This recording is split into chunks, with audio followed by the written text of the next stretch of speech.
So, welcome everybody to the Town of Colonial Beach regular meeting on Wednesday, November 16th, 2022. Before I start the meeting, just ask everybody silence your cell phone so that we be respectful to hear from each person as they speak tonight.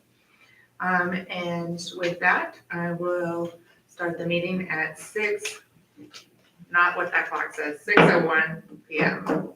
and call it to order. We will begin tonight with a moment of silence followed by the Pledge of Allegiance. And I'd just like to dedicate this moment of silence to two members of our community who we just lost. One being Mary Virginia Stanford, who is 99 years old and a dedicated member of this community to our marine industry, and just all around great person. And also to remember Mr. Wayne Kennedy, former mayor and athletic director, teacher, and character of Orlando Beach. So please stand for a moment of silence.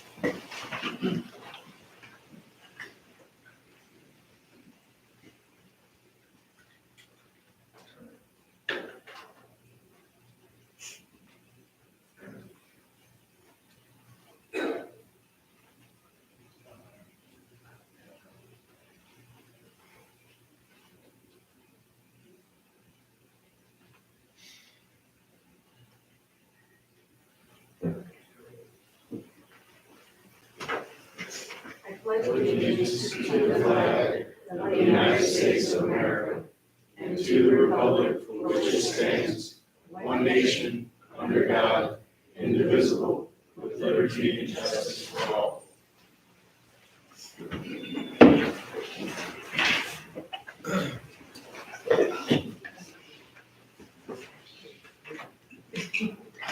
All right, we'll take a roll call of members. All our members are present today with the exception of Mr. Moncure, who is feeling a little under the weather. We hope he feels better. Additions to the agenda, I did have one request that we add to closed meeting pursuant to Virginia Code 2.2-3711A1 for discussion of assignment of duties, staffing, and resignation of specific public officers, appointees, or employees of the town of Colonial Beach, including the Department of Zoning and possibly other departments. Do I have a motion to add A1? So moved. Have a second? Second. All right, all in favor, say aye. Aye. Okay, I have a motion to approve the agenda as amended. So moved. Second? Madam Mayor, do we need to remove the December 1st and 15th off the consent agenda then? That's fine, we can do that. You want to amend it to remove those, or we can just do that before we approve the consent agenda? Okay. All right, Then a second, the second, the approval of approval of the the amended agenda. agenda, correct. Mr. Williams, do you have another comment? Were you seconding? Oh, I was going to second. Sounds good. All right, all in favor? Aye. Opposed? Excellent. All right, approval of the consent agenda, and as Mr. Allison noted, December 1st and 15th minutes were not available, but the October 19th minutes are, and the budget amendments and appropriations is included in your packets. Do I have a motion to approve the consent agenda as amended? So moved. Do I have a second? Second. Any questions? All in favor? Yes, sir. Just a couple of questions. Yeah. Let's see. I'm not sure. I was just curious. I guess this is the way it normally works, that it goes into the general fund when we sell equipment, like public works, so vehicles. I was just curious as to why it doesn't go into the capital improvement fund, because that's where it would originally been purchased from, correct? Depending on the equipment, I suppose. You Yes. know? Lisa, you wanna? The sale of town property is the only money that has been set to go to the CIP fund. It's not sale of anything, it's just Okay. sale of town So property. no equipment or anything. According Okay. to ordinance. And then the other question is the $60,000 for the replacement of the pier pilings. Is there not a limit to do we get more than one bid when it gets to that level of cost, or is one bid sufficient?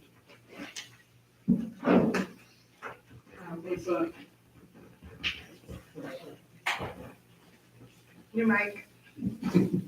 Mic problem.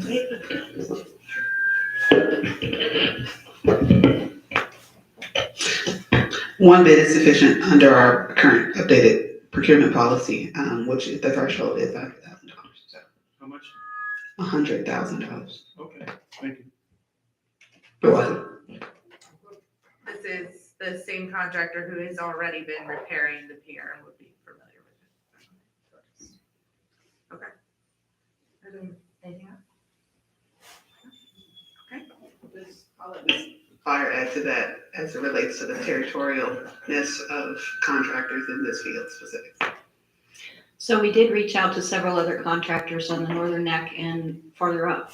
And the general consensus seemed to be that they all had an area of where they worked. So nobody wanted to step on anybody's toes. So we did go out and try to get other bids, and we're not really successful with that. And we're confident that, as the mayor indicated, this company has familiarity with the pier and will do a good job. Thank you. Any further discussion? All in favor of the consent agenda? Aye. Any opposed? No. Okay, council member announcements. Start down here? Oh, okay. Okay. We just have one announcement. Just want to remind you that the Colonial Beach Elementary School will be having their winter concert, and it's December 8th at 6 p.m. You have to be there early at 5:30 for the stocking and tree auction. All right? That's always fun. If you've never gone, it is really a fun thing to see how the teachers decorate those things. I was not that creative. The other thing I wanted to bring up at this moment is thank you for trusting me to continue to do this job and staying on council, and it is a great privilege to represent Colonial Beach. Thank you. All right. Dr. Seth Sullivan? I'm trying to find my note. Okay, that's okay, we'll come back. Mr. Williams? Good evening, everybody. Just a few updates. As I mentioned earlier with the pilings, we have 20 that need to be replaced, and they'll be done before the spring when the pier is going to be back in full action. Let's see, the golf cart path has been finished, except for we're going to add some gravel shoulders to the sides because right now there's a couple inches of pavement sticking up on the side. So for safety reasons, we're going to be adding gravel to that. Castlewood Park, recently they put some soil and some straw down next to the wellhead just because there's with cars parking there and they were actually damaging the tree roots. So we were trying to help protect them. And then I guess at some point we're going to be putting some more millings down and rolling those and putting some lines to help with the safety of the parking in Castlewood. The central drainage area project is out for bid.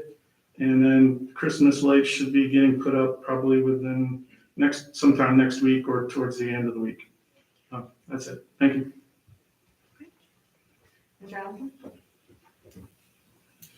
Hello, everyone. We'll start with Parks and Rec this evening. The next meeting should be December the 6th. We have a fall and winter catalog. Sorry if I'm stealing someone's thunder here. We also have soccer Sundays. You can still participate in those. Starting in December, we'll have 3-on-3 basketball pop up at the Colonial Beach schools. And if you're not aware, we still have a vacancy. So please apply as soon as possible.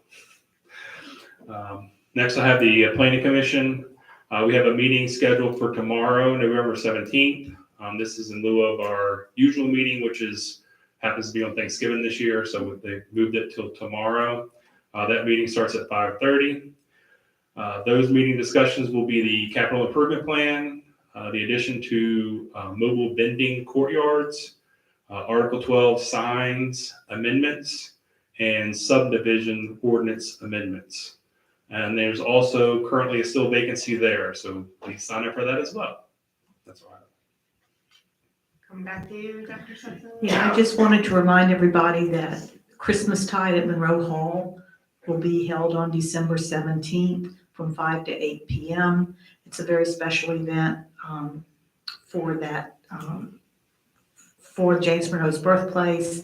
It is in the new house that they built that's a reproduction, and it'll have docents and decorations, and everyone should turn in for that. Also that the Alliance of Columbia Beach Community Organizations helped organize a Community Heart and Soul event to explore that program. And it was extremely well attended. We had people on a waiting list that wanted to do it. And the feedback has been 100% positive, both from the presenters who came from Community Heart and Soul National to be there and tell us about it, and from all the participants. So we're looking forward to maybe moving forward with that. All right, I have several things to also update. Is that mic working again? Nope, yes, no. No, there it is. I hate this thing right in my face. Anyway, everybody could hear that, couldn't it? Okay. First, I want to congratulate all of our elected officials. It's just, it is an honor to, it's an honor to serve this community, and it's an honor to serve it along with everybody who was elected. I just appreciate all the hard work. I know how difficult and enduring a campaign can be, and I just appreciate all the candidates that would even step up to go through that and do that for this community. And I just think it shows a bright light and bright future ahead for Colonial Beach. The December 3rd is Winterfest, so we won't have another meeting before then. So there's a parade that day, and I encourage everybody to come out to that, along with events on Town Hill. This morning I attended COMRO, which is the regional meeting for the military communities, and it was hosted by King George, and they featured a STEM program that is starting up through the YMCA in King George. They also featured some of their economic development projects, so it was very interesting. I had the pleasure of speaking at the Veterans Day service at the VFW last Friday, along with the commander of the base, Captain Copeland, and also meeting with Congressmember Whitman on Monday in DC to go over our legislative agenda. All of those things went very well, and I look forward to the holidays ahead. I just would encourage everybody to consider shopping local. There's lots of great retail spots and places to get wonderful things right here in the town of Colonial Beach. And if you haven't thought about it, everything from new products at Channy's Hair Salon, which now has boutique with it, to Hawthorne Mercantile, to the new pet boutique, to Peddler's Market, which is budding with entrepreneurs, local entrepreneurs, and new massage business, which everybody might need a little relaxation. I don't know. So just encourage everybody to consider shopping local and thinking about the local businesses in our community, especially as the winter months approach and things tend to slow down here in town. All right, that's all I had. Town manager update.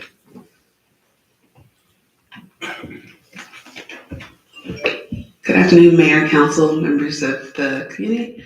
India Adams-Jacobs, Town Manager, and I'll go ahead and give our monthly report, starting with finance. Our audit is progressing with Robinson Farmer Cox and Associates. They will be slated to present on December 7th. Our real estate and personal property tax bills are due December 5th. So just a reminder to get on into finance for that, so we don't miss those deadlines. Quick update on our CIP budget. I know we're in the holiday season, but we're already in our budget process, next year's budget process. We've worked with our internal team on our internal CIP request at this point, working on compiling those together, and then working with the planning chair, Mr. Nathan Howell. I'll be presenting tomorrow, just kind of a look back at what we've accomplished from our CIP over the last year and a half. A lot of things from the previous CIP and the one we most recently adopted last year that have already been completed and or underway. Thanks to our public works crew on the bike path, which you'll see if you haven't already this week, some other projects around town as well. We will be moving forward with presentations to the Planning Commission and Town Council after we get all of those items together and work with our financial advisors on our models and bring that back to the Planning Commission and Town Council for consideration in early 2023. Quick update on signage. Wanted to give a shout out and a thanks to the members of our stakeholder group who's met with our consultants, Frazier and Associates, on our signage update from our funding from BHCD. Great group of folks that came out and really gave great direction on our signage. And our consultants are now working on the next phases of designs and the next steps on that project. So we look forward to bringing that back as well. Next. We are hiring for a wastewater treatment plant supervisor, police officer. Switch your mic. Is it still on? Yeah, it's, yeah.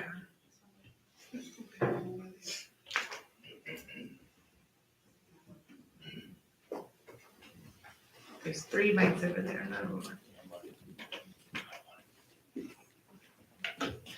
Sorry, it'll be much better if we can hear you clearly.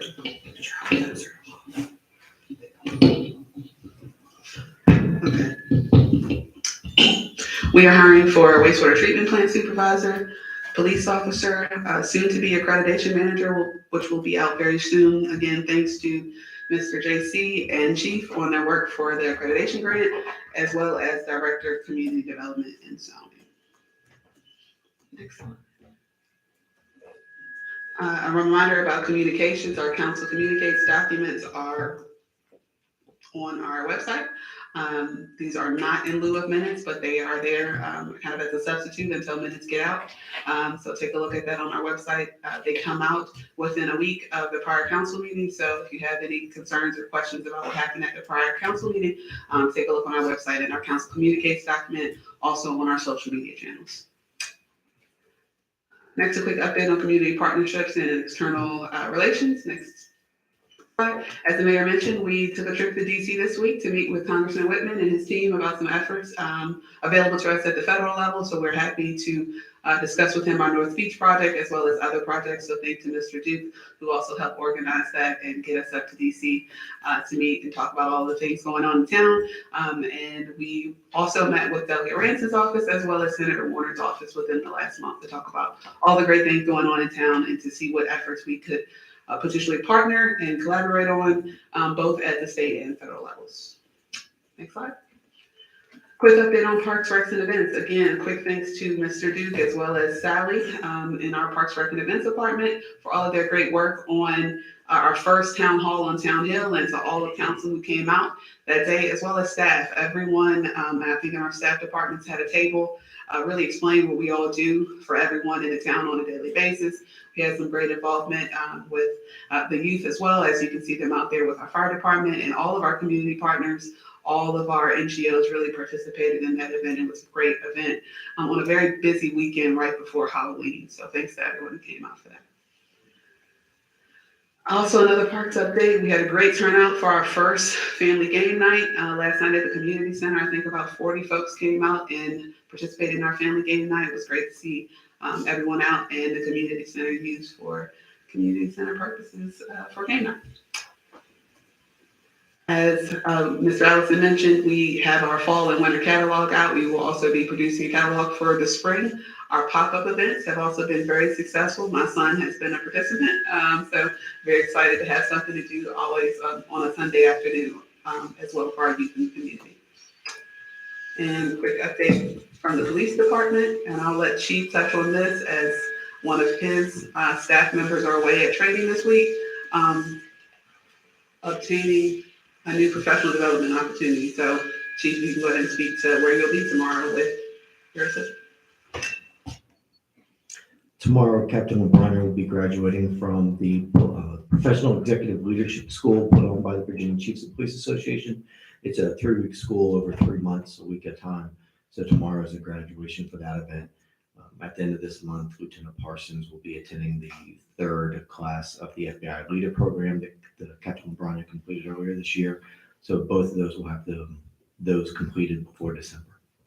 So, and then we also are working on a few other professional developments with the Northern Neck of Middle Peninsula CSB for CIT trained officers. We'll be sending an officer to that first week of December to get some more training on that, and there will be more events after the first of the year. We'll be sending more officers too. So we've been really focusing on getting professional development completed within the agency since we've moved on past the one-time funding needs that was brought up earlier this spring And most of those items have been purchased and are slowly trickling in.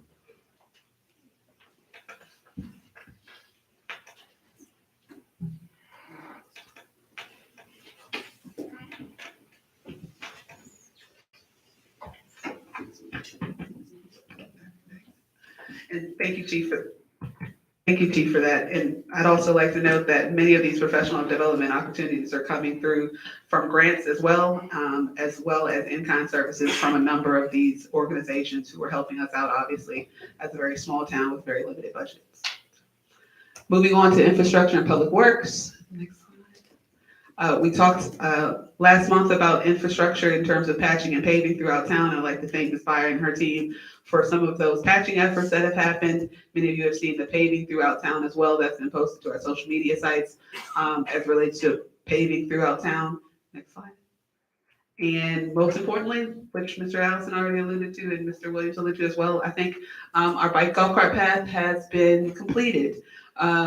We will be moving forward with the next phase of the lighting and the safety upgrades to that in early spring 2023. And next week, fencing will be going in as well. So very great job by the team and a round of applause to the crews for getting that done. And that concludes my report for the month. Take any questions that you have. Any questions?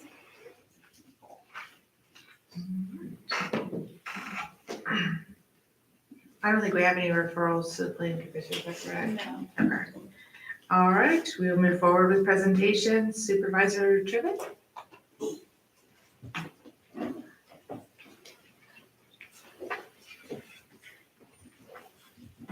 Madam Mayor, council members, good to see you tonight.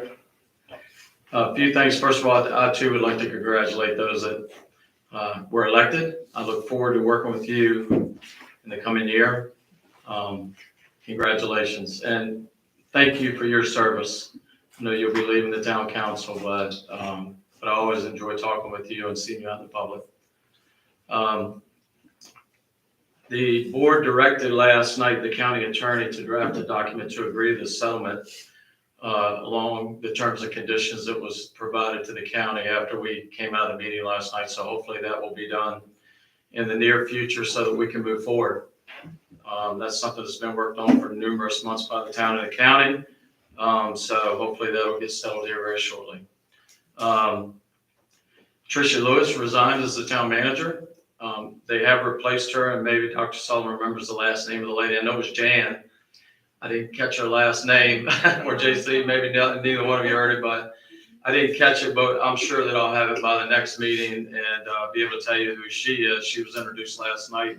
I had no idea that Ms. Lewis had even resigned, so I don't know what she's going to be doing, but I'm sure it'll be something interesting.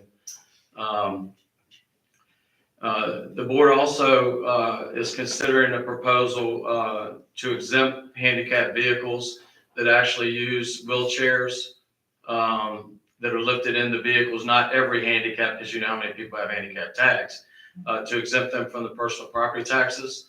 So that's something that's going to be under consideration and being looked at. We had a presentation last night by Stephanie Johnson.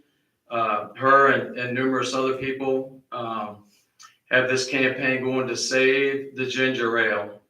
For any of you that love the Northern Neck ginger ale, she did that presentation last night. I don't know whether she'll come to council meeting or not, but hopefully they're going to all the board of supervisors countywide. Coca-Cola owns the rights to that secret.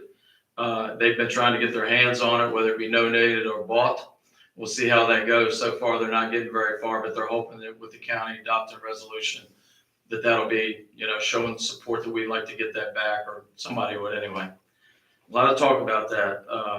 The opiate settlement was discussed briefly last night. Unfortunately, I don't know how towns are always not included in these things. Cities and counties. The county is going to get approximately $356,000 over about a 20-year period of time, it looks like. And there's a schedule how much they'll get each year, but unfortunately towns weren't included in that. There is a list of ways that money can be used. So, there'll be some guidelines for that, but that is some of the settlement that'll be coming to all the counties within the state. I won't be able to be at your meeting in December. I'll be out of the state, but I just wanted to mention last year, I talked about it and I thought I'd talk about it. Well, maybe at your next meeting would have been too late anyway, now that I think about it, because that'll be around the 17th or 18th, I think, of next month. But Christmas is coming. No doubt about it. Quicker than probably all of us want to talk about it. But last year, if you recall, I mentioned that the sheriff had asked me about working with him on that program that he operates, Christmas with the Sheriff. And last year he had 15 kids that he had funding for, and 17 others that he had no funding for. And it was kind of a last minute thing to do that. I was blessed enough that my family sponsored the other 17, so all 32 kids could get Christmas. Each year he does $250. That's what it ended up being last year, was $200 the year before that. But it does involve children in our own community. And I know last year when I made you aware of it, there were some local groups that said to remind them that they may want to participate in that. So if anybody would like to sponsor a child, what they're doing now with that is the sheriff and the deputies go shopping themselves. They have Santa Claus at the sheriff's office. They bring that child and the family to the sheriff's office.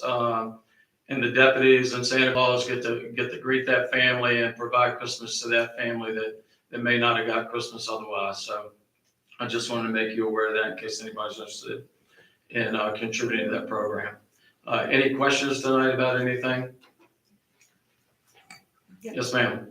Can you contribute to the program in an amount less than $250? Sure. I think they would be glad to take anything. So, Okay, yes. And I mean, you can let me know. Deputy Smith also is, I was working with Major Hawkins last year, but he retired, and now Deputy Smith has also got involved in the program, as well as school resource officers.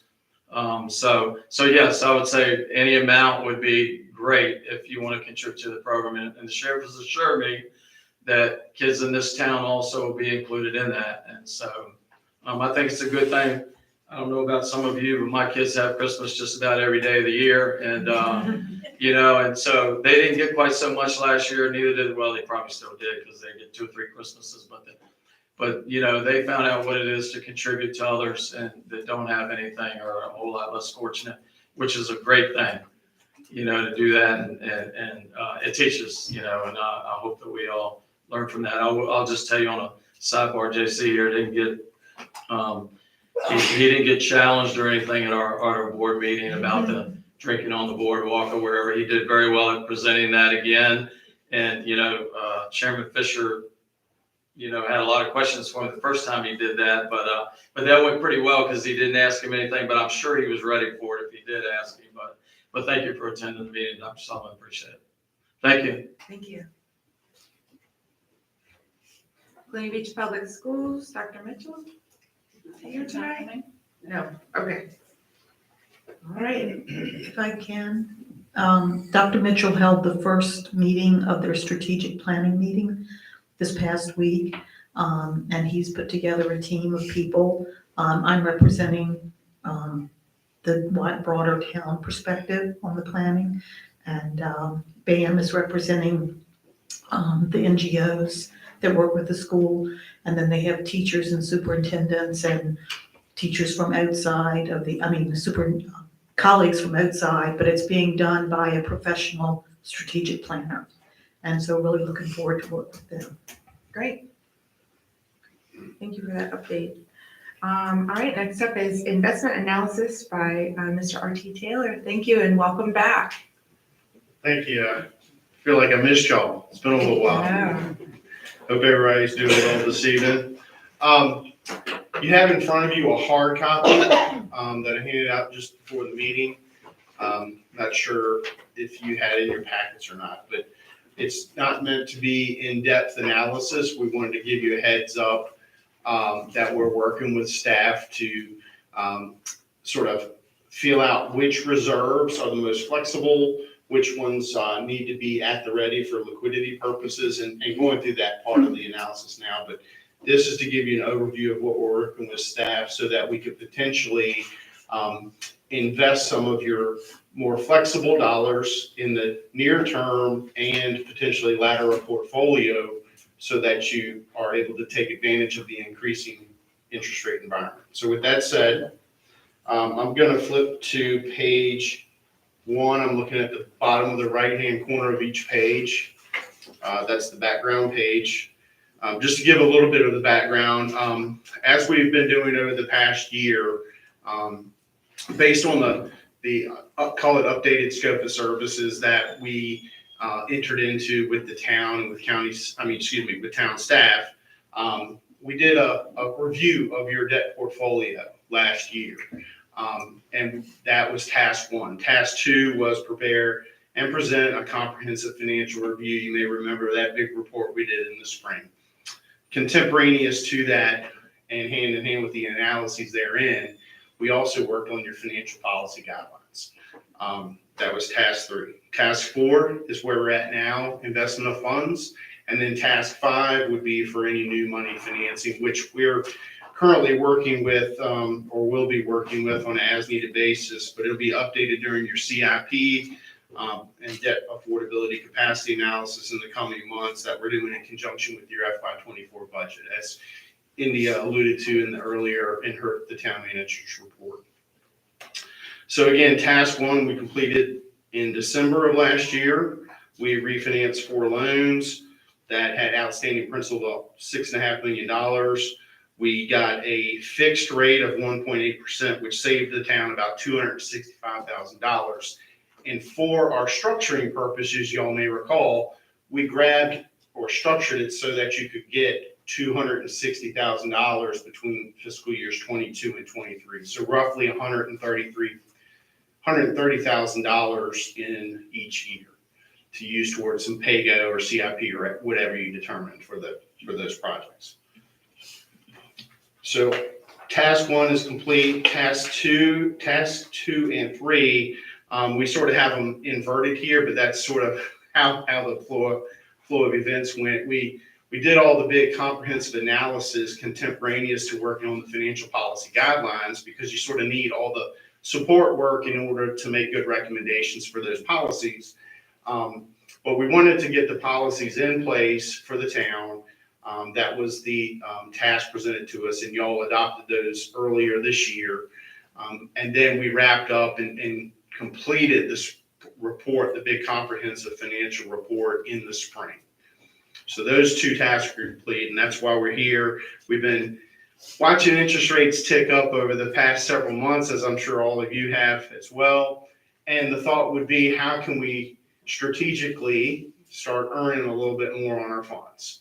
And so we've got the statements, we've got a spreadsheet with the different accounts, and we're looking at which accounts that can be flexible so that we're not undoing some good work just to get interest rate earnings higher, but then need those funds immediately and have to take a hit on the potential gain, right?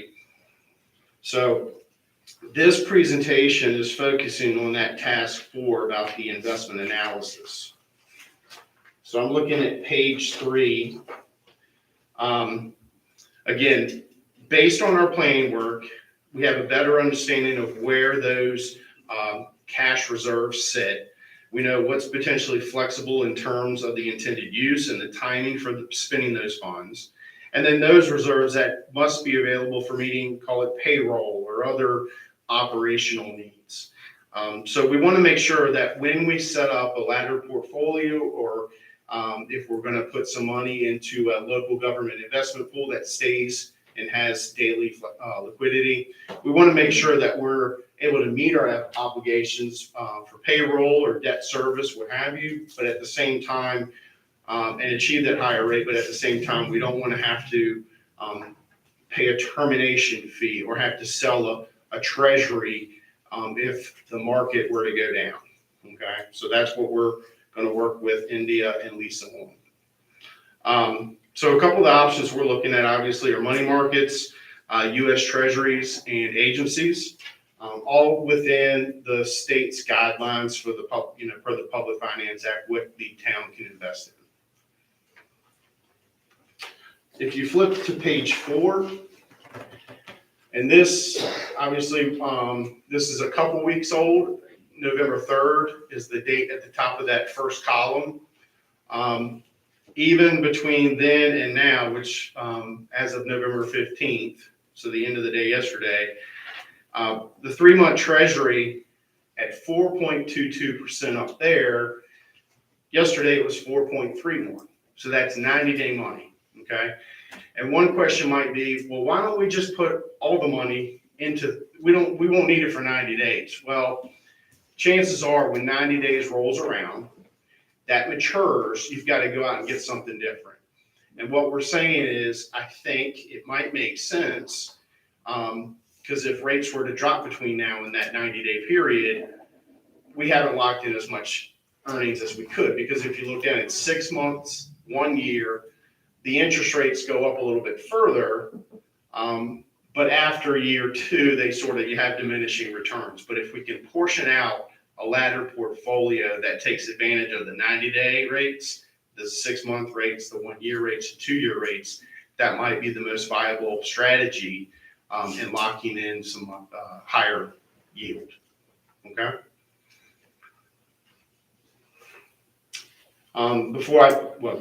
We can turn to the next page, page 5. This is just to give you a little bit of perspective what rates have done over the past, 22 years, and you can see. Back in the early 2000s, treasuries were up in the 6 to 7% range.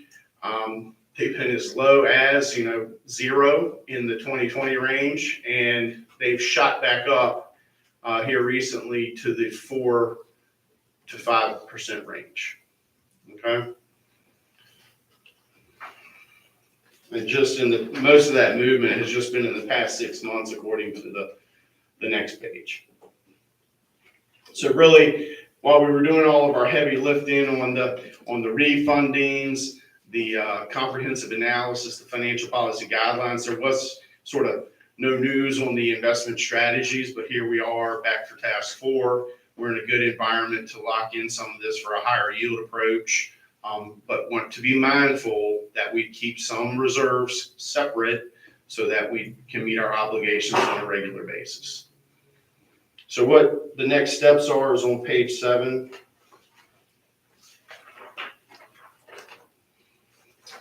We're reviewing your current funds and where they're invested or sitting, whether it be CDs or the checking account at the bank, versus a local government investment pool approach, or laddering out some T-bills or T-notes over the next 90 days to 2 years.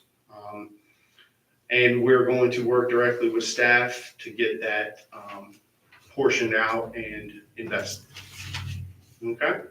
Any questions? Any questions? Impeccable timing, huh?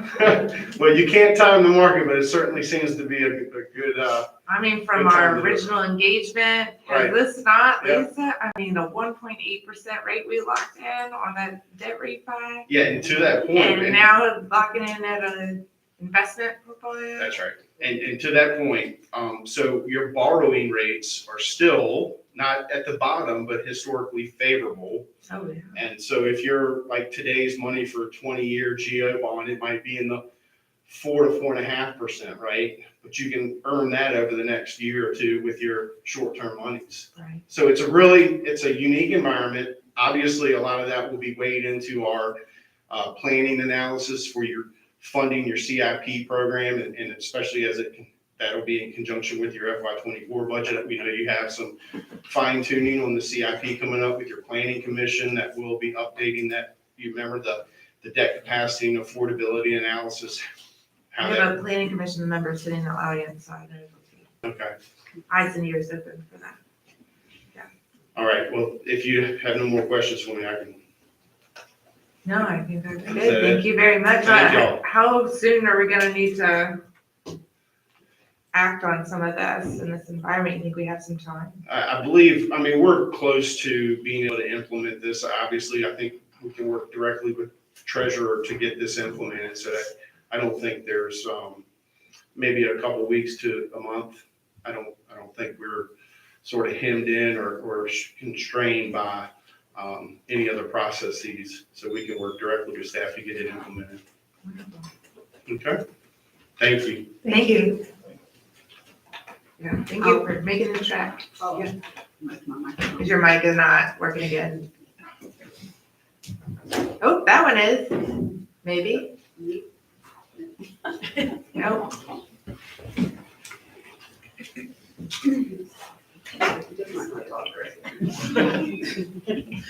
The only caveat to what Mr. Artsy mentioned would be potentially one of those reserve accounts, which would be the yacht club monies that we brought to you last year, would require the rescinding of that ordinance to go ahead and spend that money. So that would be something that we would have to bring back to you to move that over. So that would really be the only thing that we would have to do, or you all would have to do, that we would be bringing back to you to make this happen. Yeah, my understanding is that investment account hasn't really been making Right, penny. money, so, right, but that would be a better use of it, anyway, okay. All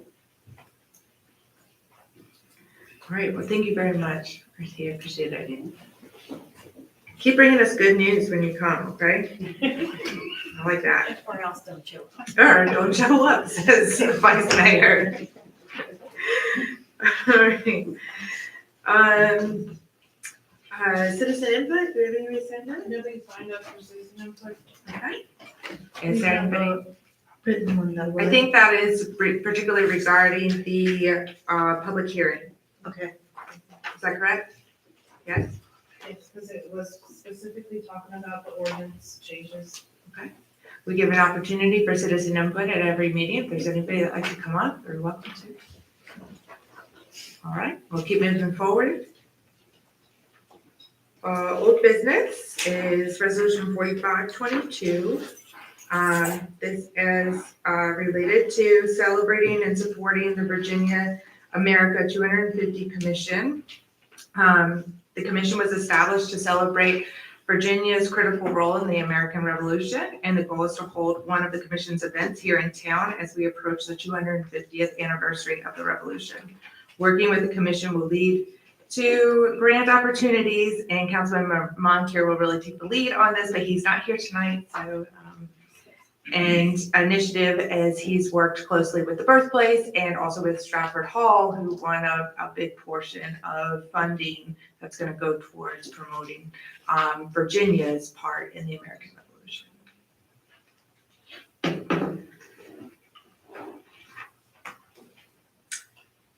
Do I have a motion to approve the resolution relating to supporting Virginia America 250 Commission?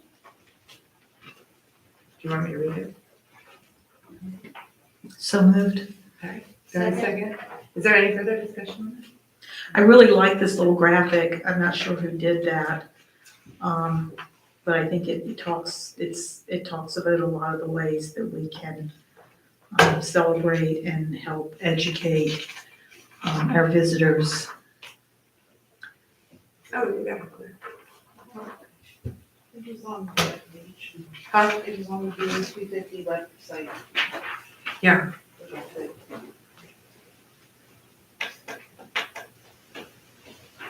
All right. With that, all in favor, say aye. Any opposed? Excellent. Excellent. There will be some great heritage tourism. All right, resolution 4922, affirming commitment to funding locality shared projects under the agreement with VDOT and provide signature authority. Juicy, you want to read us into this one, or is this town manager?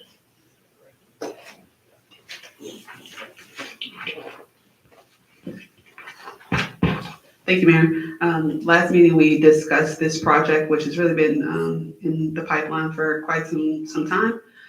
Just a look back, we submitted this project back in July 2021. The final application was submitted, the pre-app was submitted in July 2021. Final application was submitted in October. Council submitted an endorsement to the project in October of 2021. VDOT has requested that we pass this resolution, further indicating our support of this project and our commitment to funding this project at this time. So at this point, we would request that council consider approval of the resolution so that we can send this back to VDOT to move on with the next phases of the project. So a motion, So moved. second, Second. is there further discussion on this? Yes, Dr. Simpson. I'm looking at the, first expense for the project is anticipated in April of 2024. Does that mean that we need to have our whole 1.85 million at that point in time? Or is there some lower percentage that we need to have? So VDOT is actually waiting, they are planning to get the documents back to us, but we have been in initial conversations with them, and they have said that there will be a phased approach to it. So the first, I don't want to be quoted on a specific dollar amount, but the first phase will be a significantly a smaller chunk than the entire 1.85, but we're waiting to get those specifics back from them. And do we have any idea where this money will come from?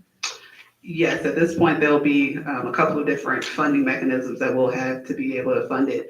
I'll let the CFO speak to it, but we initially have some of our ARPA funds as well as some of our CIP monies and potentially some PAYCO as well. So I'll let Lisa touch on that. And RT, if he's still here. Yes, as the town manager mentioned, we can use some ARPA funds for this project, PAYGO, and this is it's going to be part of this investment strategy that we're putting together with Davenport to take advantage. We don't need this, we don't have to have this money right away. There be a way to use some of our current funds to invest, make some extra money to put towards this project. So we do have a lot of options at this point to fund this. Yeah, and just to further add on to that, again, if you look back at your last book with the CIP analysis, you'll see several line items that had pay-as-you-go, which is your cash out of your budget, out of your reserves, whether that's from operating surplus or one-time monies that you set aside in those reserves. And then obviously we have some ARPA monies. And then, of course, we had layered in some debt, if you remember, debt obligations, but all that will get refined as part of getting that updated, refined CIP between the town and the planning commission, and updating our debt capacity and affordability analysis so we can layer that in to see, number one, what the timing is, when will VDOT actually need money from us, and how that debt service would layer into, related to any debt that gets put in for that purpose. So.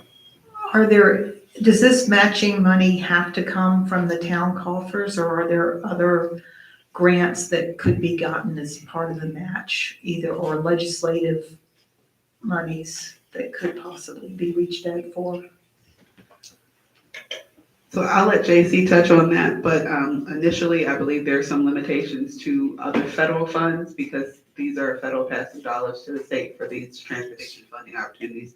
But we are exploring all efforts, but I'll let him touch on a little bit more on other avenues that we are looking at. Yes, this one's up. Volume? Oh, there we go, there's volume. Yes, the town manager is correct. There's specifically a requirement for a non-federal match. So for that, we'll be looking at state opportunities, but a lot of the problem is a lot of the state money comes initially from the feds. So it's going to be tough to identify grant opportunities that aren't initially federal funds, but we'll look into that. So. I just want to remind that this is a project from our comprehensive plan that has been identified for decades, and that it's only going to get more expensive. And that this is a 50% cost share with VDOT.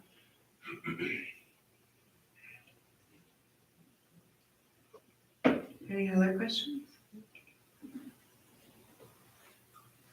All right, we have a first and second. Is there all in favor of resolution 4922? Do you want to do a roll call? Yeah. Aye. Huh? Aye. Aye. Aye. Aye. Okay, aye. Excellent. All right, our public hearing on ordinance 735. Vivian, do you need a mic for this one?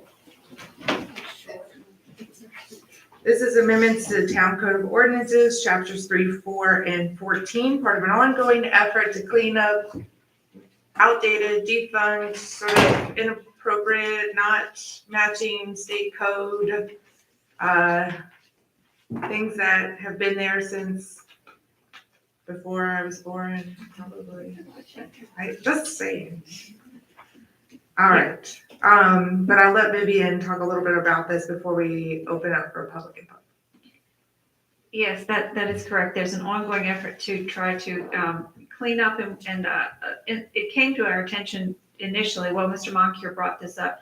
And there are several references to state codes which have now been amended and updated and that sort of thing. So it's a lot of that type of thing. And along the way, we're trying to amend the language to match current town functions and that sort of thing. So so I've done all of them. There are 3 more that I'm almost done with, and that would be all of them that I would have at least touched in some way. Tonight, you have in front of you, though, chapters 3, 4, and 14 out of your town code ordinances. Chapter 3 is animals, chapter 4 is automobile graveyards, and chapter 14 is motor vehicles and traffic. Animals, same thing, nothing, no intent to be substantive, but there were a lot of provisions in this chapter that mirror or replicate state code. And we discussed before that any benefit locally is nominal, if at all, if existent at all, to charging under under local ordinances. The police chief says that they focus on charging under state code instead. A few items were left if they specifically relate to a need or a feature specific to Colonial Beach. And then a couple of the ordinances, the state code, it was enabling legislation. And so it said a locality may adopt an ordinance that says this. And so those, of course, were left. But anything that I had recommended be struck, if it's in the nature of it literally replicates state code, and there's no benefit really to the charging under local ordinances, especially given the fact that animal control is handled by the county and not the town. So they also would have less incentive, if any at all, to look to our local ordinances. Chapter 4 is the automobile graveyards. To my knowledge, you do not have any, so. Can we address questions one section at a time? Or do you want to get through the whole thing? Let her do an intro, we'll do Okay. citizen input, and then we'll open it up for Okay. council discussion after that point. So chapter 4 is automobile graveyards. To my knowledge, there are none in the town, but I could certainly be wrong. This is a very short chapter, as you can see, and I did clean it up in the form. I noticed a couple of state code references out of date, so I fixed those. But, if you feel disinclined to address this at all in your ordinance, you could delete and then reserve that chapter altogether. But I did not go that far. I did want to make sure, though, that any state code references were accurate. And I changed a little bit of the language just to more clearly state what I thought was the intent behind that chapter. And then chapter 14, motor vehicles and traffic, that has a lot packed into it, and a whole lot. And so it might be better if we kind of looked at that when you were discussing it in more detail. But if I could overgeneralize, the 2 goals when I was looking at the chapter were to again comport with current state code references and that sort of thing, and then mainly to amend the language so that it set forth current or reflected current town operations, because some things were not matching up with the way you're doing business or the way you would like to do business. So we spent some time looking at that. Okay, do we have anybody signed up for the public hearing? Just the one by email? All right, I will officially open the public hearing at 6:55 PM, and you can read the comments submitted into the record, please.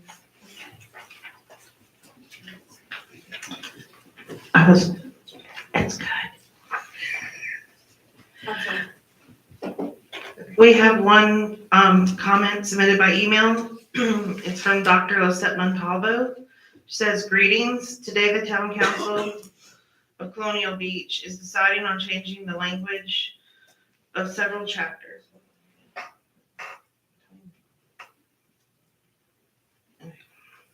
Several chapters of the town's code via ordinance 735. In support of the residents of Colonial Beach and the environment, I would like the revision of chapter 3, section 56 from the ordinance that makes the hosting of bees within town limits unlawful.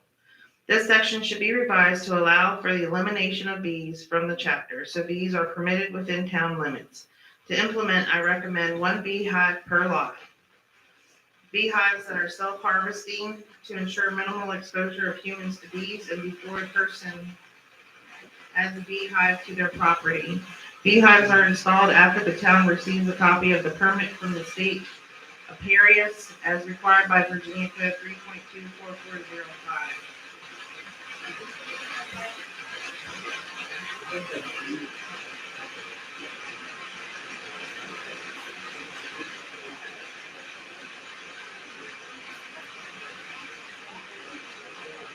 Offer the appropriate for the next bee conversation.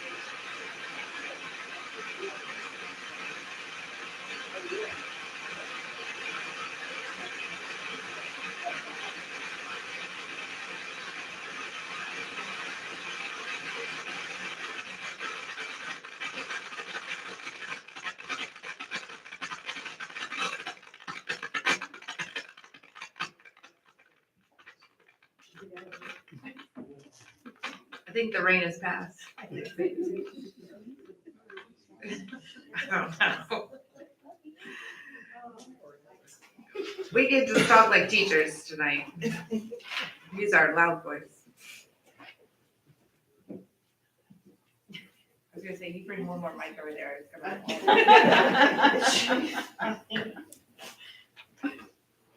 Can we put that in the budget, please? Mic. Yeah. I think you need your professional study first.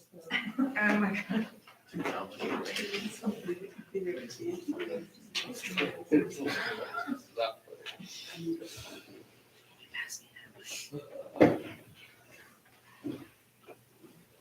All right, why don't I finish reading that way? Because I have a good mic. Is that okay? Okay, all right. I think you ended it at Number 2, number 3. number 3, beehives. Yep, so start at number 4. Okay, all right. I apologize. We generally leave 3 minutes for public hearing, public input, but I'm gonna extend that with all the technical difficulties. We'll just read it into record. Again, from Dr. Lisette Montalvo. Beehives should be kept in closed systems such as flow hives, automatically collecting honey with no human interaction. Bees should be selected of a kind that does not pose a threat to humans, like mason bees. Number 6, fence near beehives. This elevates the departure and approach zone. Number 7, the town charge a one-time fee of $35, same as any business license to cover administrative costs incurred. Finally, if bees create a nuisance to people, then the town can ask the colony to be eliminated. By making this simple amendment, Colonial Beach will do something great for the environment and the world. Why are bees important? For the past decade, the bees' existence has been in jeopardy, with more than 40% of colonies disappearing yearly. We need bees to maintain the environment's health. No other animal in the world has such a positive impact on the environment, the economy, and the food supply. Without bees pollinating, the world would lose over 75% of its food crops. This is so important that the United Nations recognize the importance of bees in keeping them to sustain the food supply and economy at all levels. Why allow bees in Colonial Beach? Having bees in Colonial Beach will ensure our town is doing something great for humanity. Benefits include data. Bees will provide invaluable data for pollinator and environmental health. 2, source of income to Colonial Beach families. Local bees will yield honey that can be sold by the families growing them. Number 3, research has shown that local honey derived from local plants strengthens the immune system. Number 4, supports sustainable environments. 5, pollinates crops up to 50 miles away. Is urban beekeeping possible? In cities such as DC and Baltimore, urban movement is growing to turn empty lots and rooftops into garden habitats. Urban bees thrive in urban environments with parks, playgrounds, backgrounds, and street trees, all of which we have in Colonial Beach. Bees are so important in urban settings that they are used for sustainable buildings and LEED certification. More and more cities across the U.S. are allowing bees in their town. All of this is good, but are bees dangerous near the public? This fear is based on the misconception that bees are aggressive insects dangerous to people. This is not so. Even more, it has been found that swarming bees are very unlikely to harm people. All right, that is the. Is there anyone else that would like to speak on public comment about the town code? Yes, sure. Name and address for the record, please. Tim Trivet, 3407 Wakefield Street, Colonial Beach. I just want to say there is a cemetery in Colonial Beach. And I didn't hear what she said about cemeteries, but it's out on the Wilkerson Farm on the Lennar property, and that's all annexed in, so it's on their plat if you look at it. It's an automobile graveyard. is Oh, what we're talking automobile. about. I thought it said cemetery, so automobiles is good too. Okay, thank you. That's Thank what you. happens when mics are brand new and they don't work. Absolutely understandable. I don't know how anybody could have understood any of that.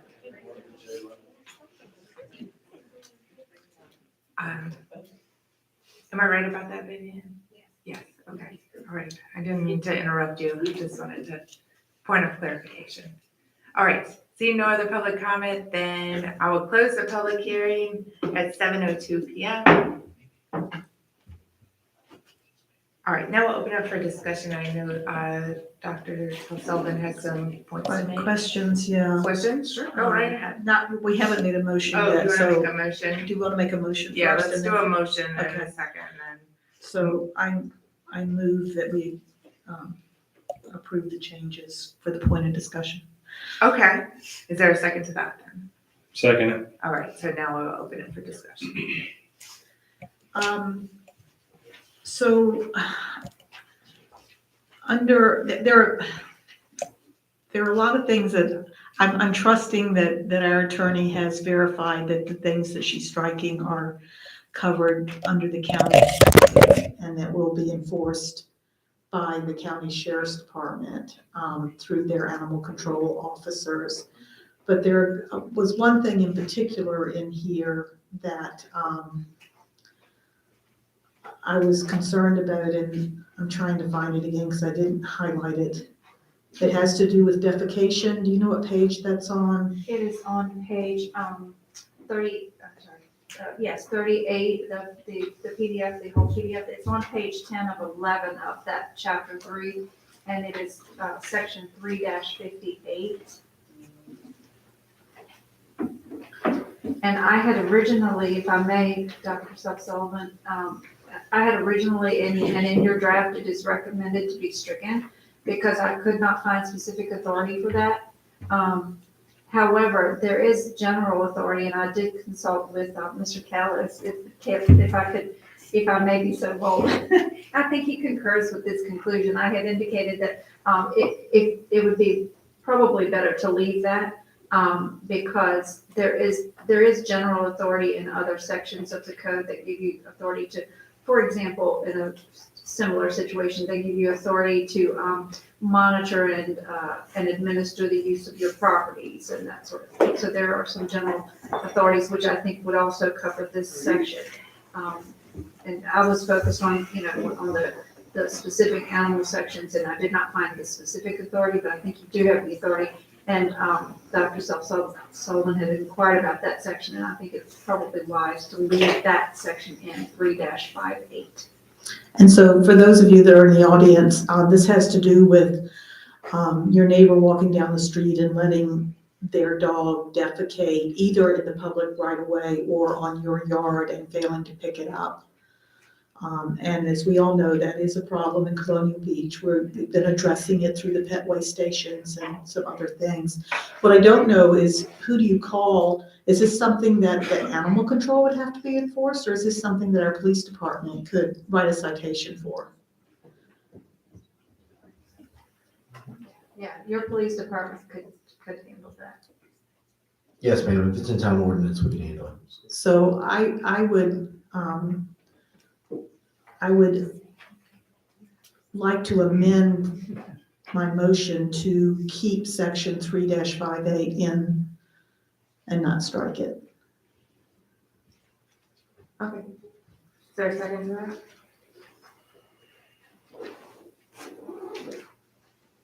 Second, I second it. Okay. All right, is there further discussion on that point too, instead of striking section 3-58, retaining the language as is in that particular section? Any other points? Okay. All in favor of that amendment? Aye. Aye. Aye. All right, sounds like that. All right, is there any other discussion points on the entirety of it? I have another one if nobody else does, but I'll give somebody else an opportunity. Go right ahead. In the automobile graveyards, Kenny, aren't there some places in town that meet this criteria for the description of automobile graveyards? Aren't there some lots that have got vacant cars, unworking cars on them? Colonial Avenue, right? Over by House Decker, across from Public Works. I know there's a bunch of cars behind the fence there, I mean, technically, look like 30 of them. I guess PAR could be a designation of that, but that would be it's not an automotive graveyard, it would be, an impound lot. So it says any lot or place which is exposed to the weather and upon which more than 5 motor vehicles of any kind incapable of being operated and which it would not be economically practical to make them operated are placed or found.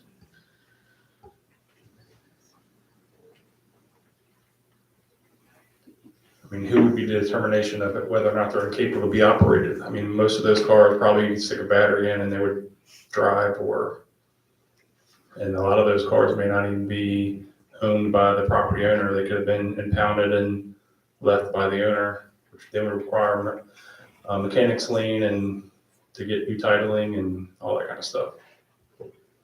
Is that still a viable business? Yes, That's what I thought. yes.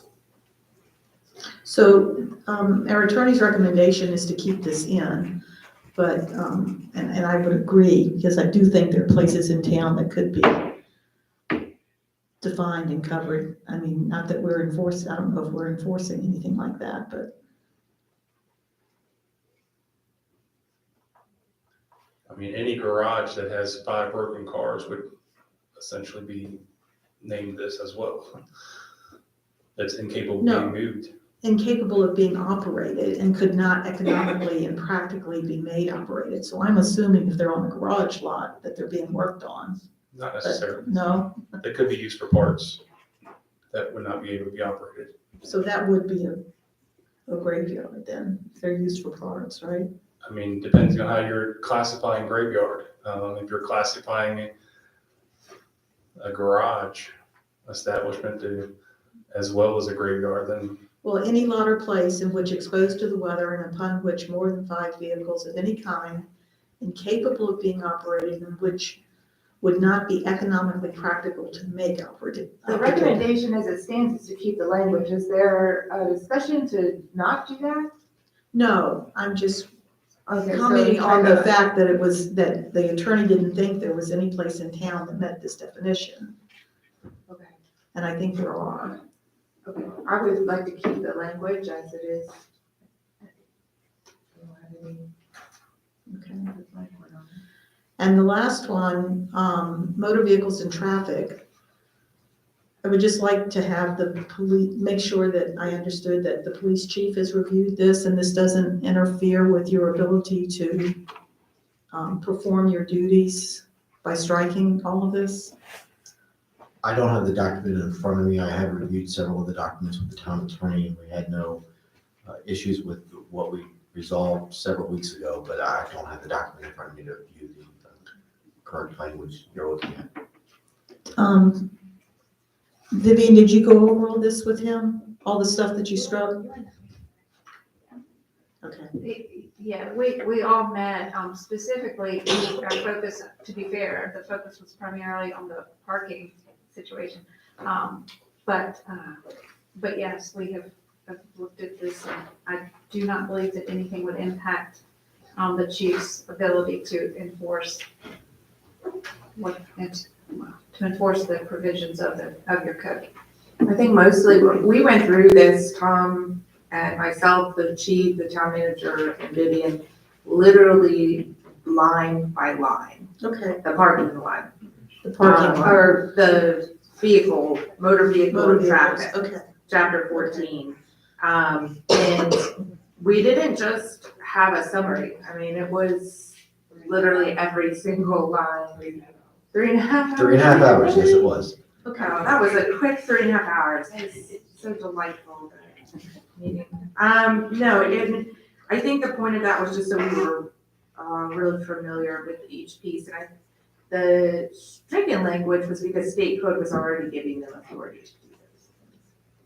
Yeah, most of those things are annotated by the commented section where the Virginia State Code is on the right-hand side, which the items are being struck from. I will say the one thing that was a point of discussion in our meeting, and I think was addressed here ultimately, was that the, I don't want to call it the decal, The license. the license fee, thank you, Vivian. The license fee is now moved from January to December, so that it matches the assessment schedule of the state, which is what we had already adopted. This puts that in conformity with it. And that also golf carts will follow suit. So you will be able to, and now and going forward, be able to purchase your sticker for your golf cart actually in December, although they will not be due until the April 1st deadline as always. So essentially nothing changes with the golf carts except the fact that you could have an extra 3 months ahead of time to purchase the sticker, which should be available to you by January 1. But the process itself, Adam, I know you were called in on that particular section as well, stays the same for golf carts. It's just they will also be on the January through December schedule. Is that correct, Vivian? That is correct, and that synchronizes your in your system, because the goal was to now be able to bill the license fee with the personal property tax billing. So that synchronizes that, which I would think is better in your system, because they are on the same schedule.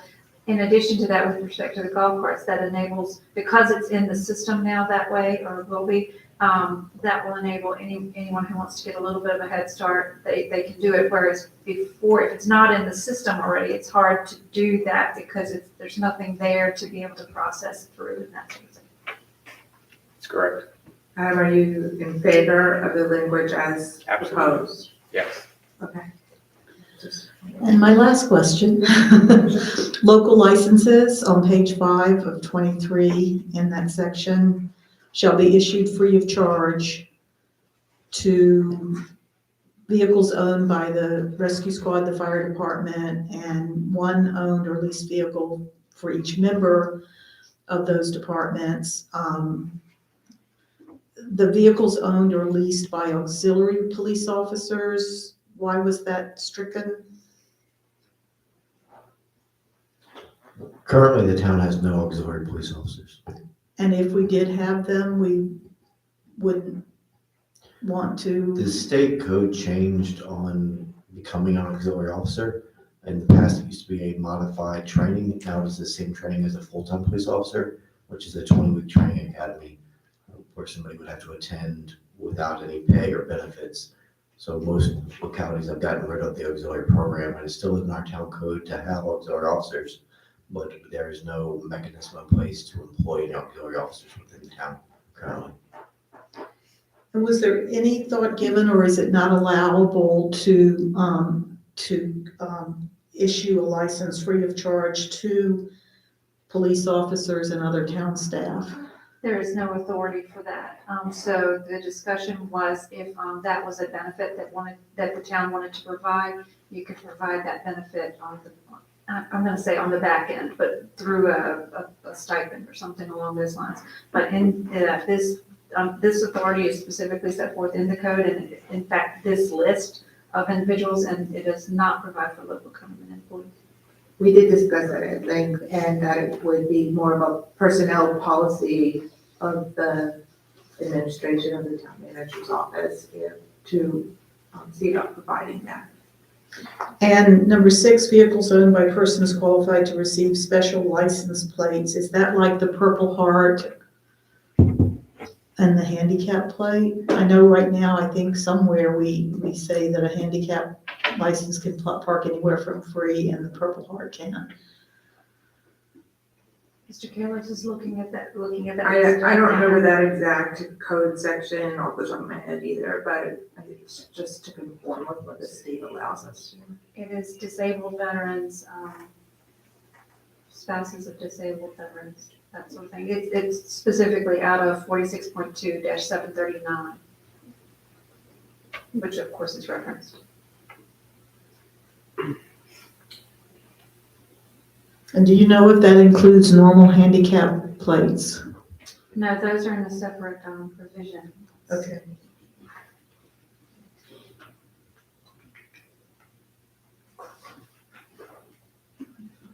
That's all my questions. Any other questions? Yeah, I was curious about the bees. Is there a reason why towns wouldn't allow bees? I mean, I have heard the same thing that was in the testimony, that they are becoming endangered, and seems like it would be a benefit to our community to have bees allowed as long as they're not a nuisance, as was suggested. I would absolutely agree, but I don't think it's something that should be taken up with this revision to clean up our code. I think it's something we should investigate and look at separately. I think it's worth getting some input from the planning commission, maybe on how the community feels about that. And what would that require, and I guess this would be a question for the town attorney, would that require us to go through this again and actually strike this and have another public hearing and everything? It would, your public hearing is a best practice that you've adopted, so technically, the answer is you don't have to have a public hearing. But yes, assuming you continue to follow your process. I will say, if you want to hold this chapter, one recommendation, another recommendation I was going to make was Mr. Kalis's blessing, was to add, and I'm going to suggest at section 3-52, which has been reserved, but a provision, and thanks to Heather and the town manager for pointing this out, a provision which provides that a violation of chapter 3 is a classifiable misdemeanor. I thought that enforcement provision was in the chapter 3. I did not strike it, but I also did not add one, and because it does not appear to be there. So if you wanted to hold chapter 3 for the further discussion of the issue of fees, that would enable us to bring exact language. You could still add that tonight if you want to do that, but we could bring exact language for that, the enforcement provision as well, if you choose to hold on to chapter 3. I would discourage changing the B ordinance without public hearing and public input. If that's your normal process, I wanted to correctly answer Councilman Williams' question, which is technically you don't have to, but that is your process, so yeah. Well, I was wondering about what the consequence was from chapter 3, since I also did not see one, but since there had not been one before, that. Exactly, I didn't strike it, but I also did not think to add it, so if we could do that.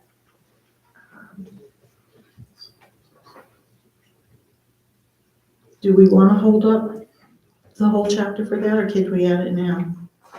We can add the consequence now. Yeah. You wanna make a motion to add that under, which section did you have it under? 3-52 is available. 3-52. To make it a class 4 misdemeanor, is that congruent with the rest of?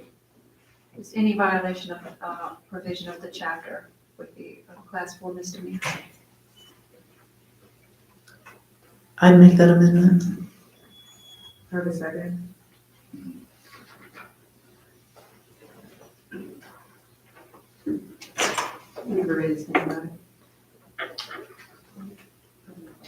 To say any violation of the provision of this chapter is to be a class 4 misdemeanor. Is that correct, Vivian? Yes. And that's consistent with, and actually some of that was in that wild exotic section of handling endangered reptiles. There's also a class 4 misdemeanor for them. Right, they were specific to some of the items in there, but not an overall violation. Okay? I'll second that. And we were just saying that those violations, we, generally speaking, will not change because those are state code violations. So anything that was listed before, even though it's not a local violation anymore, it's still a violation because it's state. Okay. Chief, do you have any comment on that? I have not looked at the reptile or the bee section of it. I'm not sure that all of that is enforceable by law enforcement. Some of that may be enforceable by the zoning administration. Well, the bees, Could that be would a be law zoning issue. enforcement. Well, that would be law enforcement, this, in this instance here, so it could be. But it could also appear in the zoning ordinance too. But, Like chickens? right. Correct. Right, but this one is on the law enforcement side, but a lot of these are enforceable by the county. So, And I have not reviewed the county ordinance regarding this to see if they are a one-to-one. Okay, that's not, But if it's in our That's town the question. ordinance, the animal control of the county should be able to enforce it as well. correct. okay. So the question is, are we actually going to have any consequence listed here or not? Because right now, there was some interwoven, but not explicitly. And this would just kind of flatly say that any violation is class 1 misdemeanor. And Class 1 or class 4? 4? Class 4. I don't want to know what a class 1 is. Yes, ma'am. All right. I would support a blanket class 4 for this section. Okay. All right. I have a first and a second on that. So let's vote on 3-52, violation of any provision of this chapter is a class 4 misdemeanor. I'm gonna go this direction this time, Ms. Clement. Or do you need more time for discussion? She needs more time. That's fine. Well, you wanna just hold off on voting for, do you wanna strike, chapter 3 and just vote on chapter 4 and 14? I'm fine with that. I could look at it again and have more time to compare it with county and state code. Sounds good to me. Yeah, I'd like to know what the county. all right. How about we only take action, make a motion to only take action on chapters 4 and 14? Is there a second to that? Second. Okay, all in favor of that? Aye. Aye. Aye. Okay, I think we're getting clear consensus on that one. All right, so just talking about chapters 4 and 14, is there any further discussion on those? Nope, okay, all in favor of passing 4 and 14? Aye. Aye. Aye. Excellent. Okay, chapter 3, we'll keep working on it. New business, I think this is the one Ms. Roby's here for, yes? Resolution 50-22 amends and appropriates fiscal year 2022-2023 budget, general fund, Plain Beach Volunteer Fire Department funding request. Ms. Oaks, you will. Yes, we received a request from the fire department to access the CIP funds that we hold for them in the amount of $82,700. They are needing to replace an outdated Chevy Tahoe, which they use as Sport One. They wish to purchase a 2022 Ford F-250 and any other amounts left over. They're also going to purchase some new extradition tools that provide improved function with the new technology in newer vehicles.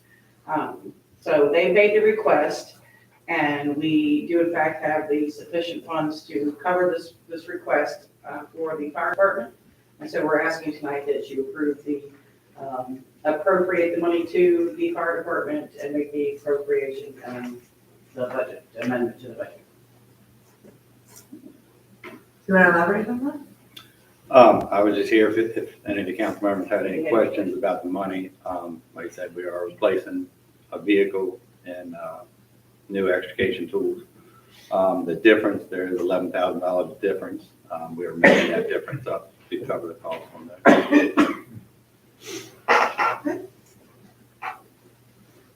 So moved. All right, second. Any further discussion? All in favor? Aye. Thank you. Thank you. All right, authorize the town manager enter into agreement with the Berkeley Group for the resiliency and stormwater plan. Is that on Jacobs? All right. Or JC, I'm sorry. Good evening, Madam Mayor, council members. Congratulations to several of you on your reelection. Look forward to working with you in the future. So this is an item we're bringing back. We've been working on it for over a year now. So this is for the resilience and stormwater plan. It initially started as just a stormwater management plan, and council initially allocated $100,000 in ARPA funding for that effort. But then we won the resilience grant from the state in the amount of $403,500. And then based on advice from regional planning experts, it was determined that it would be the best course of action to combine those planning efforts because they're so inextricably intertwined concepts. To do resilience, you need to have stormwater. To do stormwater, you need to have resilience. So that effort was combined. And we're now ready we've gone through an extensive procurement process, multiple procurement processes based on the different iterations of the planning effort I just described. So we're now ready to enter a contract, and we're going to ask for council authorization, and we do need a vote on this one. But I'm here if you have any questions. I'm so excited about this. We talked about this for a long time. Are we gonna have to build a dike? That's my only question. I'm not sure what you just said. A dike. We're gonna have to build a dike. As a Dutchman, I support that. Yes. Canals too, let's do it. I was gonna say, I think there was Vicky and I went to, do you remember that kid's, science fair project that we had to, judge at the new school? And they suggested a canal. They did. A kayak canal, we could get a grant for that. And that would solve some stormwater. We direct all of our stormwater to the kayak canal. Go for it. Okay, we're losing them. Okay. All right, do I have a motion to authorize the town manager to enter the agreement with Berkeley Group? So moved. All right. Second. Okay. Any further discussion? Yes, Ms. Williams? So the plans, I was initially thinking it was 100,000, but it's actually 312,000. So 103,000 is coming from the grant, and then the other 200-some thousand is coming from the ARPA funds? Correct. Is that correct? Yes. Okay. Do we have a running balance on the ARPA funds? Because I know we seem to keep spending them, so I'm just curious what do we have available and how much? Yeah, basically, what's the account balance after this extra couple $100,000?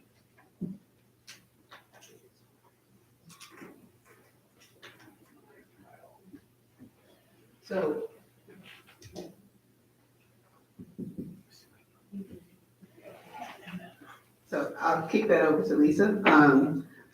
Just for clarity, there are a couple buckets of ARPA money, so I don't want folks to get confused on that. There's ARPA money that's from VQ, and it's ARPA money that was directly allocated to us. And then there's a potential that we would be reimbursed for some ARPA money that we've already been allocated from some pre-work on ARPA-related projects that we're now getting state money for. So it'll be a little bit hard to give you a specific number today, but Lisa can go ahead and give you an updated ballpark figure. So, like she said, there, some of these funds that we'd already allocated out of the initial, funding for the ARPA, not from DEQ. Some of them are gonna be reallocated with the DEQ money. But, so we have spent some money at this point. We, right now, roughly have about 3.5 million still of that ARPA funds, to put towards it. And then, so if you take the 100,000 or so we need for here, then that'll take it down to 3.3. Like she said, with the DEQ reimbursement, we probably, take some of these things for the central drainage area where we've used, to put that back in here. We still have. Okay. And then what was the central drainage? That was like 1.8 million? Yeah. Just like one. 2.1 million? Okay. All right.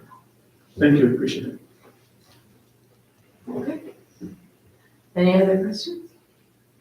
No? All right, do you want a roll call vote for this? Yes? I'm seeing head nods. Okay, Dr. Zozo? Aye. All right, Mr. Williams? Aye. Aye. Aye. Aye. And aye. When is the deliverable? Ma'am? When do we get it? So it's gonna happen in phases. The first thing we're gonna get is our resilience plan, and the reason that's happening first is because we are contractually obligated with our state grant, Community Flood Preparedness Fund with DCR to have that plan finished within 2 years. So that is gonna be worked on first. And then alongside the beginning phases of the stormwater plan, which the reason that can kind of go along well is because the resilience planning can happen now. For stormwater, we need to do a serious amount of data collection. And that's one of the reasons the cost was so high. Our system is so old, we really don't know where all of our infrastructure is. So the first phase is really gonna be the resilience plan is gonna be developed while the stormwater data is collected. The resilience plan will then be completed, then the stormwater plan will be completed. And they're gonna be doing community outreach because I think that it's very important that through this time period, that people's drainage complaints get funneled to one place that all of that information can be accessed. My backyard floods at ColonialBeachVA.gov. No, I don't know. I'm just making it up. I'm just saying, I think that's a long time to get some data collection from that. And as we see these things, incidents, what will happen is a storm will happen. All of a sudden, a flood of these complaints will come in, which will give us a lot of data and just making sure there's a place to go. I am ecstatic about this. I mean, this is a step in actually getting more funding to solve the problem. And there's a lot of community engagement planned that was in the RFP that the consultant is committed to. So that would be a big part of it. The Berkeley group does that well, so good. All right. Let's say. Okay. Next up is resolution 51-22, appointment of the town attorney. Before I read the resolution, I just want to really say how much I've appreciated working with Vivian as our town attorney and director of community planning development. So she wore two top hats for this town at the same time. And as we saw exhibited by her work in our agenda tonight, revising town code to zoning ordinance amendments to attending both of those meetings and running with a lot of things under operations and then protecting the town day after day. Oh, yeah, and also the many revisions to the Dawson contracts. God bless you for that. Engaging the developer on the side of the municipal side is not easy. It's not like private negotiations with one entity to another. It takes collective body, it takes checks and balances, and when negotiations need to happen, it takes public hearings and more discussion, and anyway, just keeping us straight through that entire process. She's been phenomenal, and that's originally why we were so interested in working, particularly with Ms. Say, because of her expertise in that and her expertise as in local government as a former county administrator. And very fortunate to have had you on our team, a part of our team for this time period. I think we have reaped a lot of reward out of it. And I hope that you have also been able to benefit in your own way, because I feel like we got a lot.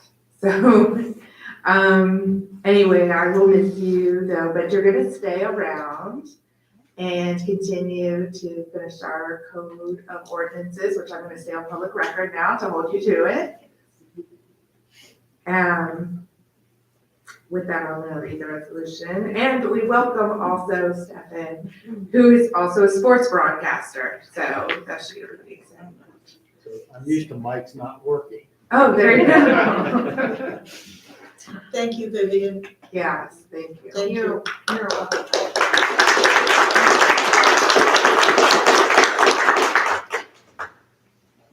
Yes, so, leaving, and this ties to your resolution that you're about to adopt, I hope.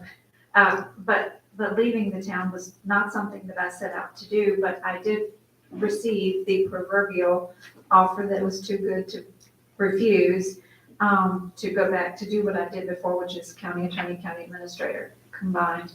But again, leaving the town was not something that I was looking to do or set out to do or in any way. So it is bittersweet in every way. However, I would feel worse about leaving if I had any doubt about the hands into which I was passing the baton, if you will. But I was with Sands Anderson when I first came here, and I know just how wonderful that firm is.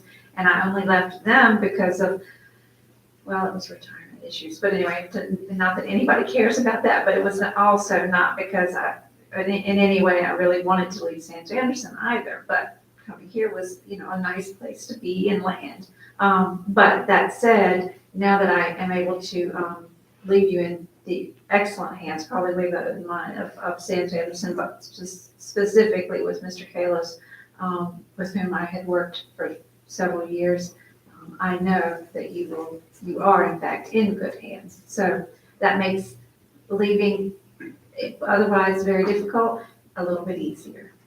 So thank you for having me the short time that you did. Again, not the way I roll, but it was, this particular situation was not something that I could afford to pass up. So that's just where I found myself, but it was my good fortune to be here, and I have enjoyed literally every minute of it. And I thank you. Well, I don't know about every minute, but thank you for saying it. Oh, yeah. We have a gift for you in a card as well.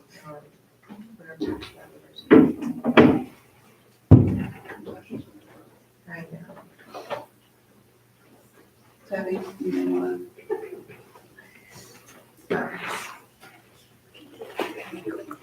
I'll pass you the card after I read the resolution here. All right. A resolution of the town council, where the town of Plenty Beach hereby accepts the resignation of Ms. Vivian Say and appoints Stefan Kalos to serve as town attorney. Whereas the town of Plenty Beach has worked with Ms. Say since August of 2020 through contract with Sands Anderson and independently, and whereas Vivian Say submitted a letter of resignation to the town council requesting that said resolution become effective today.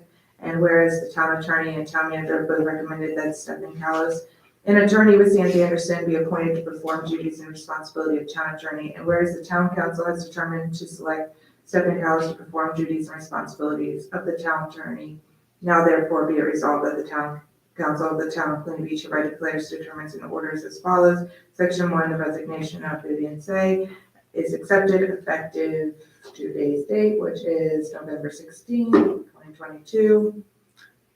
Stephen Cowles is hereby appointed to the position of town attorney of the town. Said appointment to become effective immediately and shall be empowered to perform the duties of town attorney. In section 3, that Stephen Cowles should be bound by the agreement of the legal services with Sands Anderson and its amendments, which is the same agreement we had previously.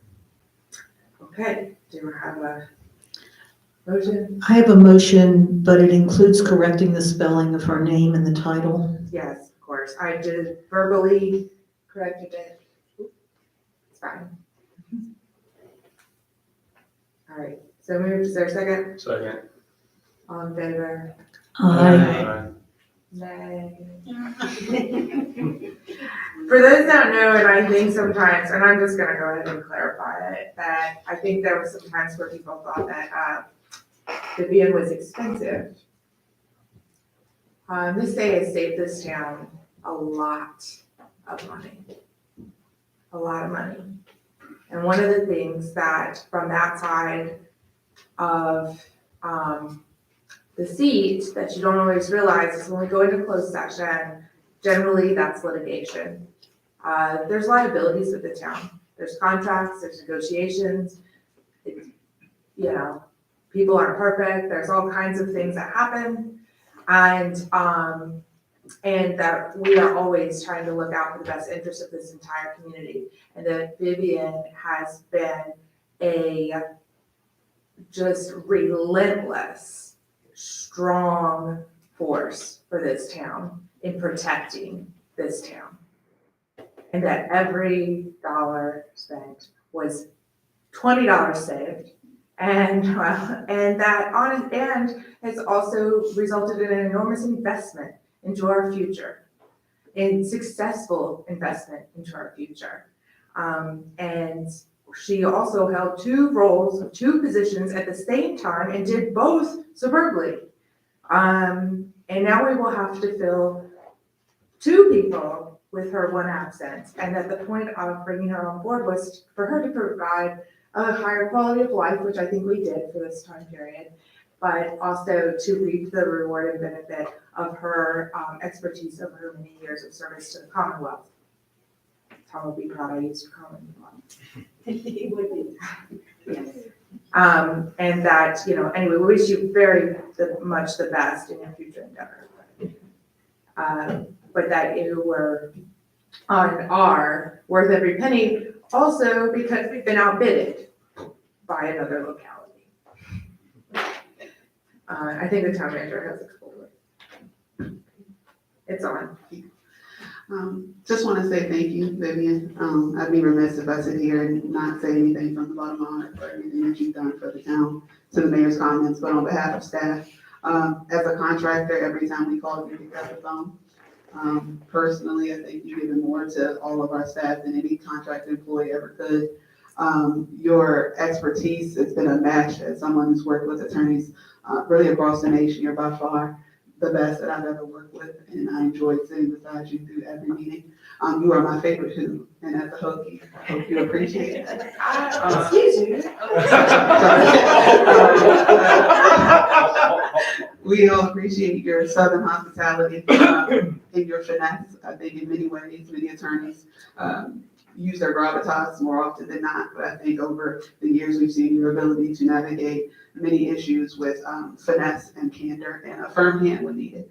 And I'd just like to say publicly that we thank you, and on behalf of staff, we're going to miss you. Devin, there's some big shoes to fill. Yeah, I was gonna say, you don't want to follow somebody like this. You want to follow somebody that they're really glad to see leave, so thanks a lot. I appreciate it, but it's been a great transition, and her attention to detail is phenomenal. And she's also, to your point about money, you know, walking out the door, having settled some things that results in a lot of money coming to the town. and some grants and some other things that are beyond significant. So, you know, it's phenomenal, really. She's paid for herself many, many times over. So they're tremendous shoes and high heels to fill. And, you know, I'll never be your favorite who, I guess, but we'll try.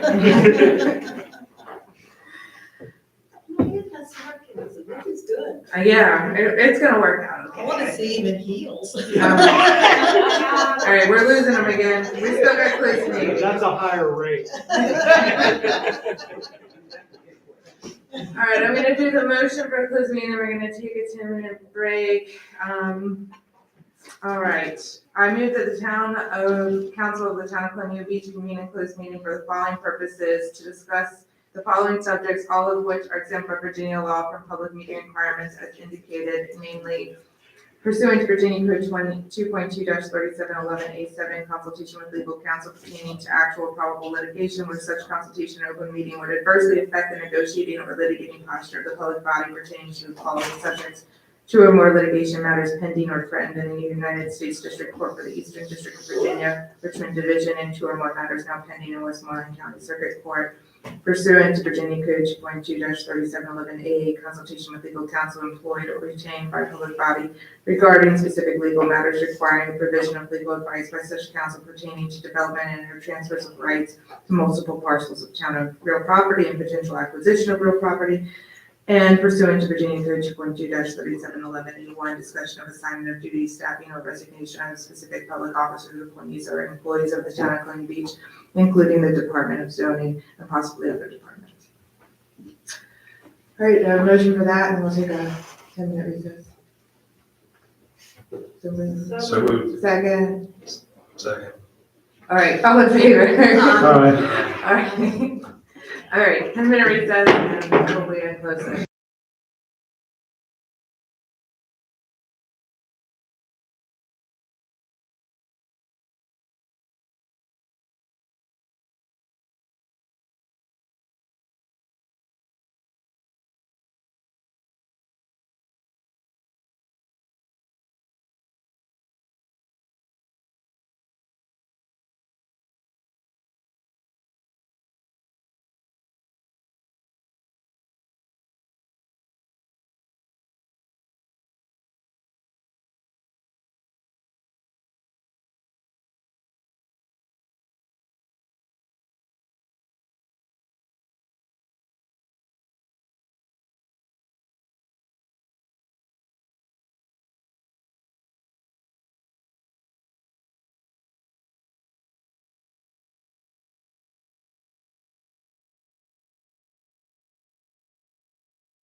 They'll be able to see us.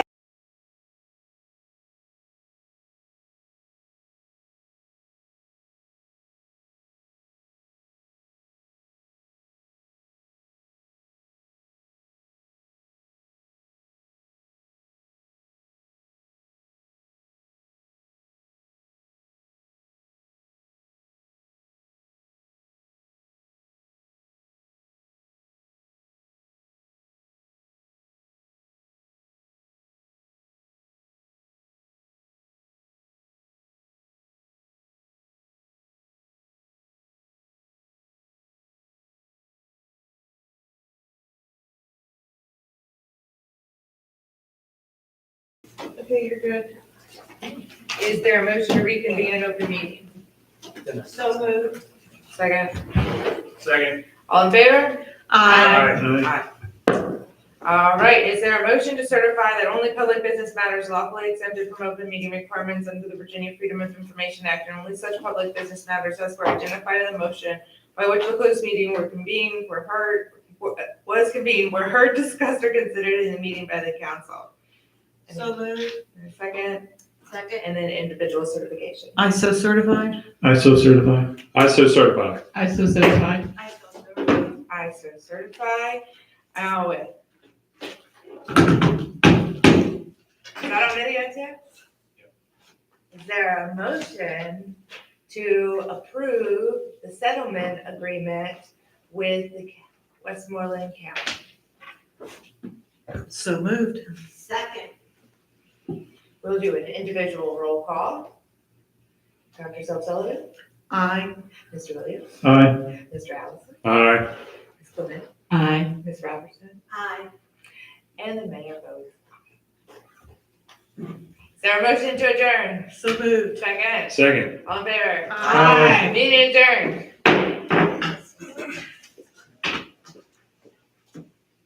9:00. Oh. I'm like, this is 10:02. I'm not. Welcome to the team. Thank you. Yep. Kind of briefly on how things work. So we no longer have the right to go directly, but we can do it, and I have to go through you now. Man, I still got Vivian's personal cell number. I mean, you can do that. I pick up the phone for free. Nina's mine. Okay. You didn't see my, land